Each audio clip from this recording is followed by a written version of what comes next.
Well, we're trying to restore the top the way it used to be. In some of the old pictures, the brickwork was corbelled out and that was all taken off at some point in time. I don't have really an idea of when.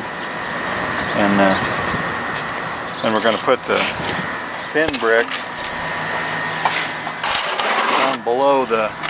And so part of the process was trying to figure out exactly where the thin brick was going to end up so that the courses would match.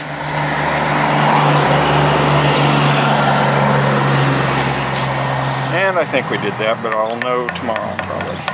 Why tomorrow? I hope to have this done tomorrow. Is this the last row? Yeah, this is the top. This is it. I have to put the cap on yet and build the back side up, but this is the last of the decorative brick on the front. Is this the first time you laid bricks? Yes, it really is.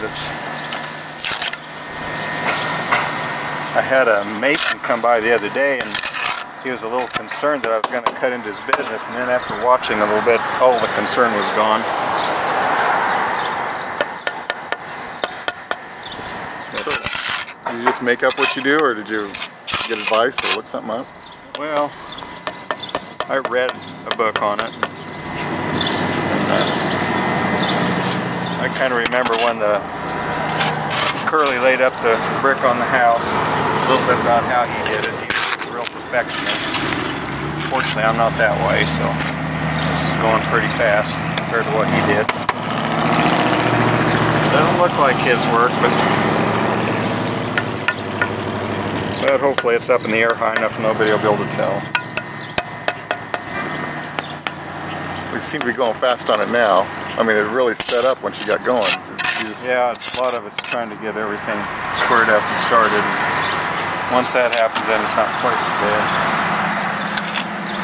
Most of it's just straight brick, or do you have to cut much of it? Mostly of it's straight brick.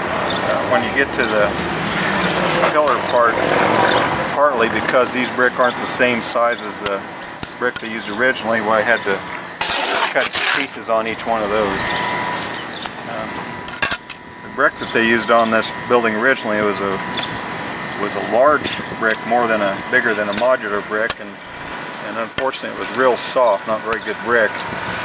There's even some pictures that were probably in the late 1920s from the appearance of the cars, where you could see they had already had to tuck point this brick. The building would only been about probably 12 or 15 years old at the time, and so that kind of tells you that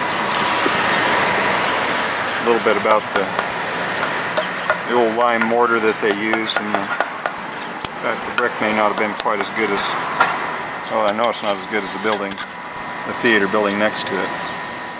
So anyway, that brick is all going to be covered up here before long with thin brick, and nobody will know for 50 years what's behind it. So then we'll all be gone, probably.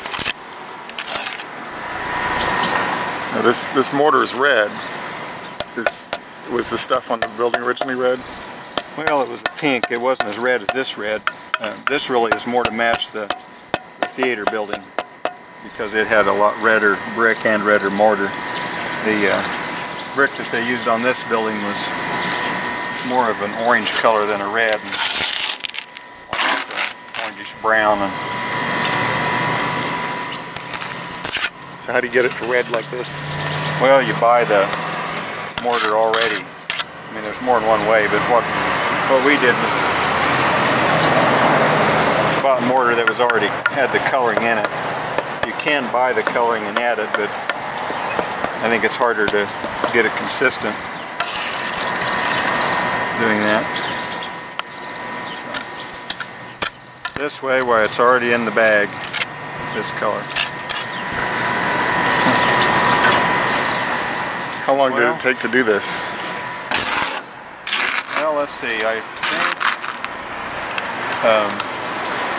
think think I started this right before, well, I know I did, right before we went to the family reunion on the 21st or so. 19th, 20th, right in there. So, and this is the 2nd of July. So about 12 days in. Yeah, and I, like I say, went to the family reunion that one weekend. Different things. It hasn't been solid 12, but yeah, it's been about 12. Any idea how many bricks you used? Well, I had 1,000 bricks, and right there's what's left. So, I suppose we put on 800 or so. Can you tell if you're able to speed up once you got more used to it?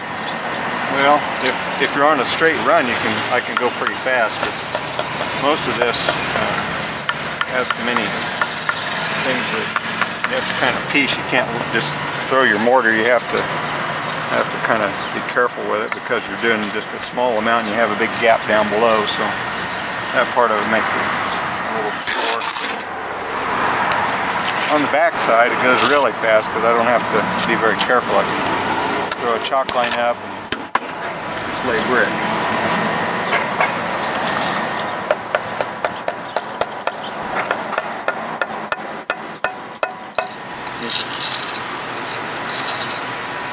Part on the back, I should have had a flashlight last night. It got dark on me and pretty soon I was feeling for the string. I couldn't see it any longer. That wasn't quite that bad. So these little pieces of metal sticking out. The brick ties, yeah, they just tie the courses together.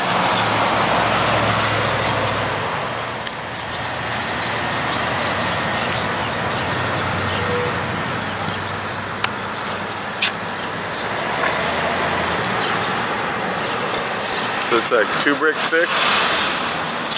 This front, there's actually, the wall itself is 3 bricks and then it's corbelled out one on because of the front, so it'll actually be 4 bricks thick when we get done on the top part. So you're coming to the back later to fill in some of this? Yes. Okay.